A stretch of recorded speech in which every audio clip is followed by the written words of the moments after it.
Alors, autre chose je dirais, événement qui a suivi toute la vie du GMT, c'est toutes les manifestations. Alors, j'en ai cité quelques-uns, mais il y en a pas mal. Il y a les journées frissons, il y a les journées GEMA pour la sécurité routière. Plus récemment, il y a les journées Blue Crew pour Yamaha. Il y a la manifestation Ouvrez les circuits qui rejoignent un petit peu toute cette philosophie de sécurité dont on parlait au début. Hein. Tu tombais beaucoup, mais si tu avais des circuits, peut-être que ça entraînerait un peu plus de sécurité sur les routes. Donc comment tu arrivais à faire tout ça et on voit bien la logique, mais bon, c'était quand même c'est aussi un travail supplémentaire. En fait, accroche-toi parce que je vais te surprendre, mais c'est vraiment ça. Le travail supplémentaire, c'est la course. Ça, c'est la base. D'accord.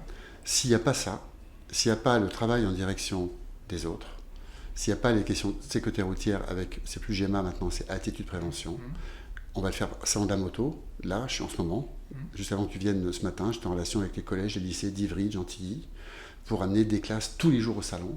Ils vont participer à la piste CRS, attitude prévention, tous les jours. Tous les après-midi, on va les accueillir au salon pour comprendre comment fonctionne l'économie, ce que c'est qu'un salon, parce qu'entre le salon de la voiture, du bateau, de l'équitation, la moto, c'est pareil, c'est le même principe. Donc leur expliquer tout ça, leur montrer après la 94, bien sûr, les projets qu'on va avoir. Pareil pour les Blue Crew, c'est un projet de Yamaha en direction des jeunes, pour les former, aller sur le ranch de Rossi, les accueillir sur le circuit d'Alès, en Italie, donc nos pilotes y vont, j'y vais. D'accueillir des stagiaires au quotidien à l'atelier. Enfin, on ne va pas tout énumérer, tu en as déjà fait une bonne partie. Le dernier projet en date, on vient de le lancer hier soir, c'est Manicourt. Donc un gros travail depuis le mois de novembre avec le circuit pour arriver, grâce au soutien de mes partenaires, dont la Mutuelle des motards, Yamaha, à faire en sorte que le billet soit à 40 € pour que tous les gens qui soient derrière nous puissent avoir accès à la course.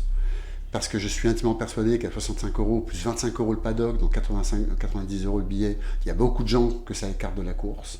Donc je ne vois pas pourquoi nous, on va sur un circuit et puis que les autres ne puissent pas venir nous y rejoindre. Donc le travail, pour que tout le monde puisse s'y rendre, ou un maximum de gens, parce que 40 € ça reste quand même pas rien, qu'un maximum de gens puissent aller vivre la course.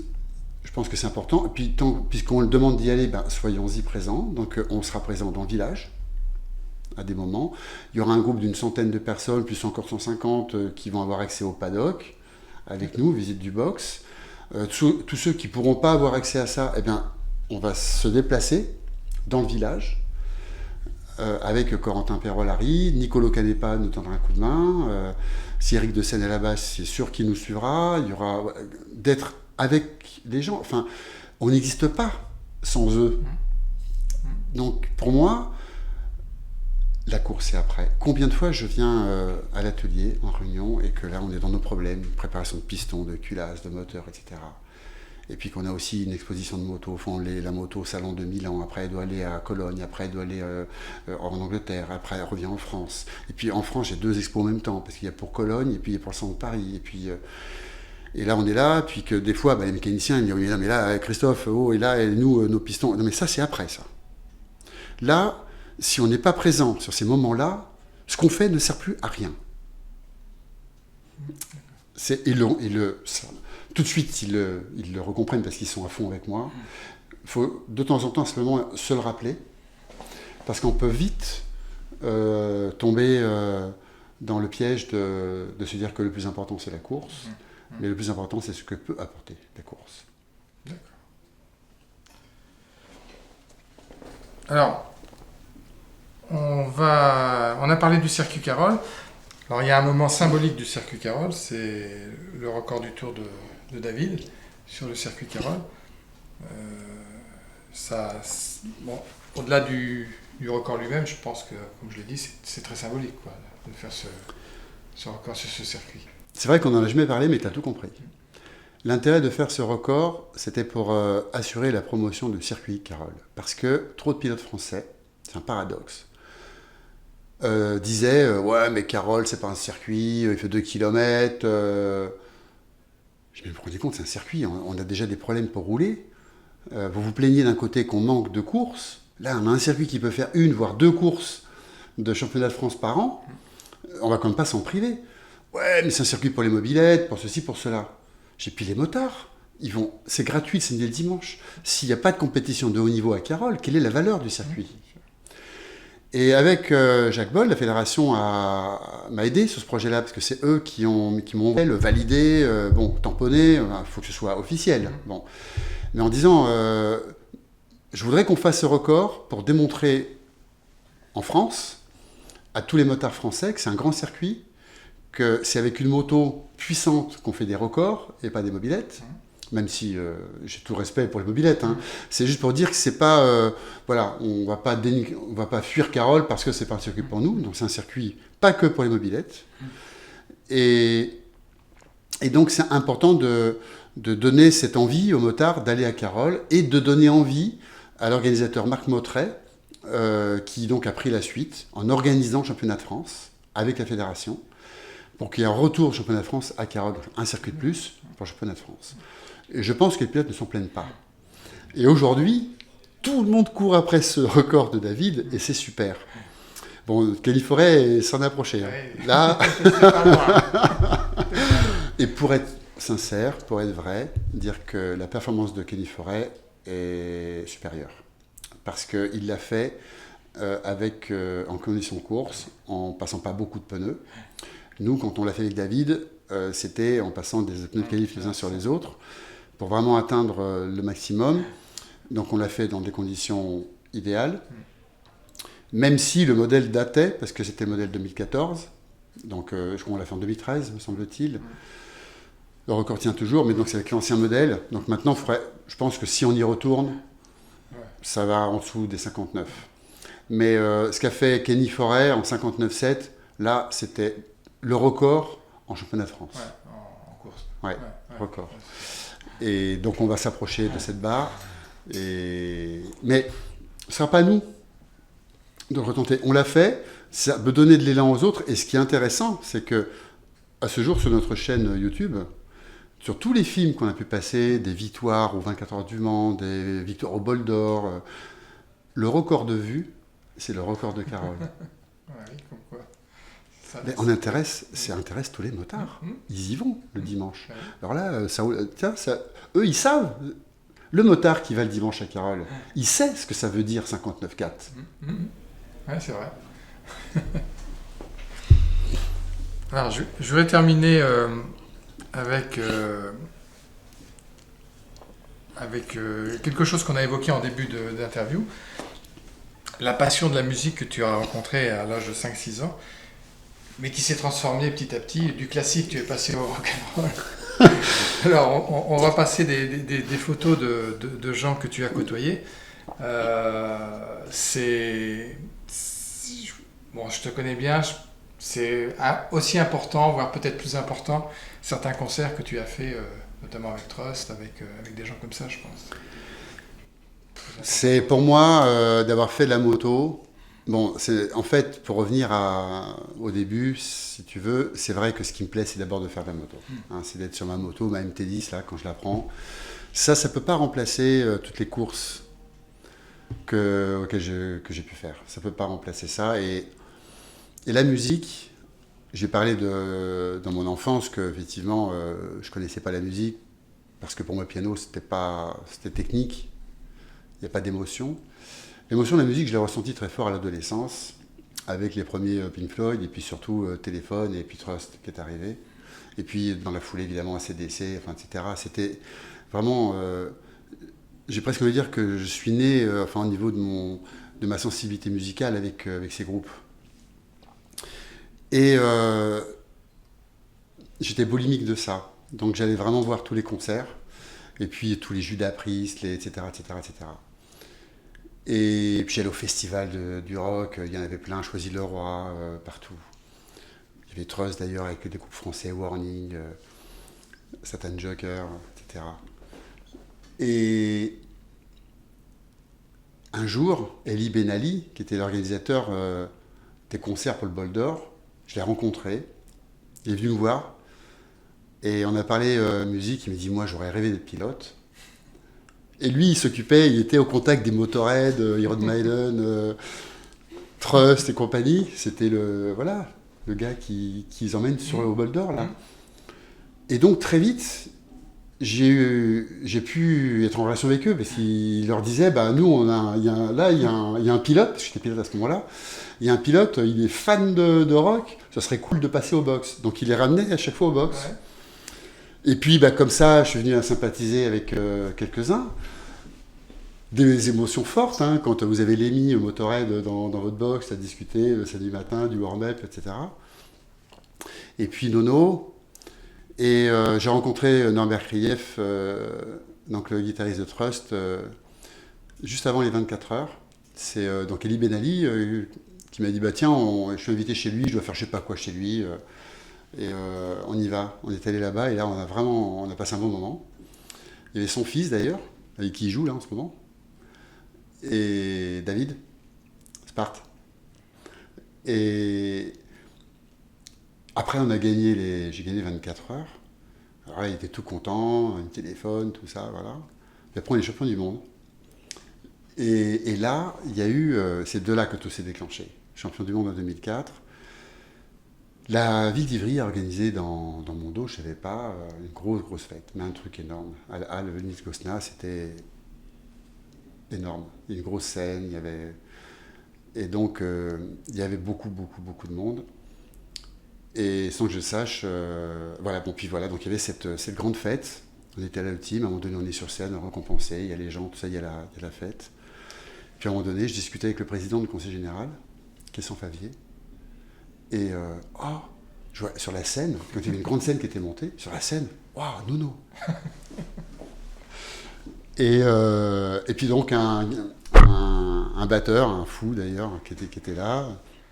Il y avait un groupe, là, donc c'est Nono qui a monté un groupe, et là ça part.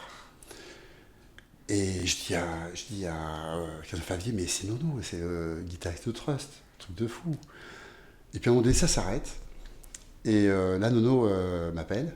Il dit voilà, j'appelle Christophe, j'ai un cadeau pour toi. Et là, il me remet sa guitare, mais la Fender, la signature, celle marquée Nono, signée. Parce qu'il faut savoir que Norbert Krief est le seul guitariste français qui est une guitare signature de la marque, d'une grande marque comme ça. Ouais. Et là, donc, je prends la guitare et là, on est parti. Bon, parce qu'il est super bon. Personne n'a vu que je savais pas jouer. Et puis j'ai le jeu de scène, donc on le voit encore moins. Mais donc il a couvert, enfin on s'est fait un bœuf. Je crois que de tout, ça aurait été le moment. Et c'était super parce que lui, à l'issue de ça, il m'a dit, mais je crois que je me suis rarement autant éclaté. C'était délirant. Le batteur, c'était de la folie. Hein. Ça avait mis la folie dans la salle parce que le batteur, il part de sa batterie et il continue, il frappe partout avec ses baguettes. Mais il est sur les tables et tout. Il remontait sur la scène, il tapait sur les batteries, il redescendait. Il allait dans les gens, il tapait sur les assiettes, les machins, et ça jouait. Et, enfin, c'était un drôle de moment. Et alors après, retour à la maison, alors je ne savais pas que c'était ma femme qui était dans le coup, avec Nono. Et je me retrouve avec cette guitare, je dis mais là c'est la confiture au cochon. Donc il fallait que je m'y mette. Vraiment. J'en avais fait de la guitare, hein. J'avais joué, j'avais monté des groupes, dans les années instit, parce que j'étais fou de musique, hein, donc j'avais monté des groupes, j'ai monté des groupes, ouais.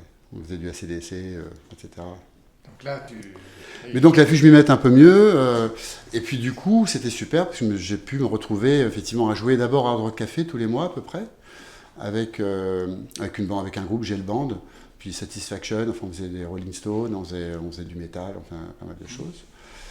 Et puis on a, à un moment donné, je me suis retrouvé avec Trust, qui me propose d'aller jouer, Nono qui me propose d'aller jouer avec lui à Pécancourt. Alors t'imagines, là t'arrives sur scène avec ta guitare, ouais. Et au moment où tu mets le potin, tu sais, parce que tu la mets à zéro, tu vois, puis là, tu as les watts, là. C'est comme une poignée de gaz. Et quand tu fais ça, c'est comme quand tu as 200 chevaux. Et c'est parti. Puis après, il y a eu d'autres concerts, voilà, au Grand Prix de France, tout ça. C'était. T'as rencontré plein de gens après, Yarol Poupeau. Ouais, on a joué avec Yarol Poupeau au bol. On a fait Rollo Tarosi d'ACDC. Et. Non, mais après, j'ai beaucoup de chance parce que tu sais, moi, je sais pas jouer hein, comme eux. Hein. Je suis pas guitariste. Simplement, j'essaie de le faire bien. Comme tu fais ton tour de moto, tu t'appliques sur ta trajectoire. Ça, faut le faire.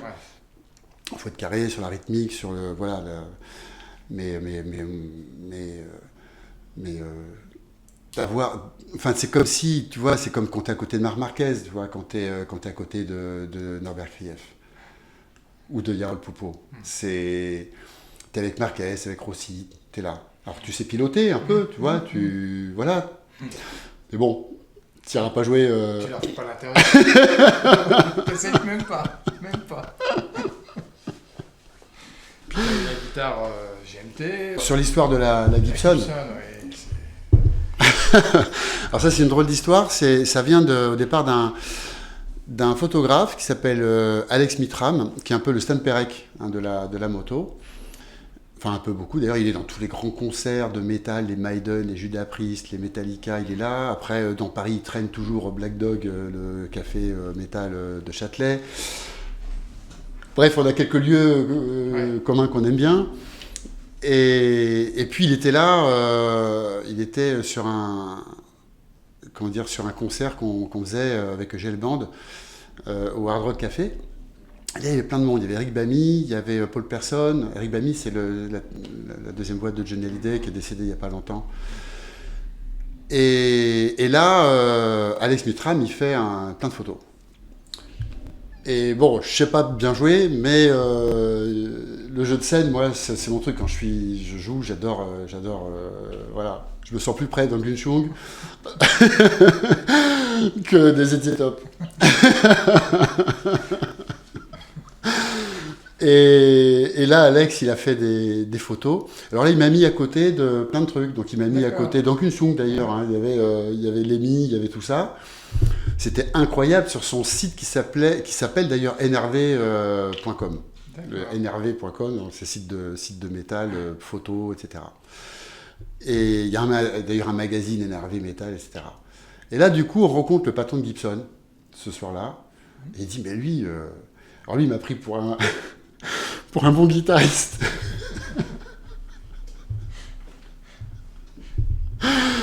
C'est comme le pilote qui aurait fait le record du tour du Mugello, tu vois, devant Rossi, mais à qui tu aurais coupé la chicane quelque part.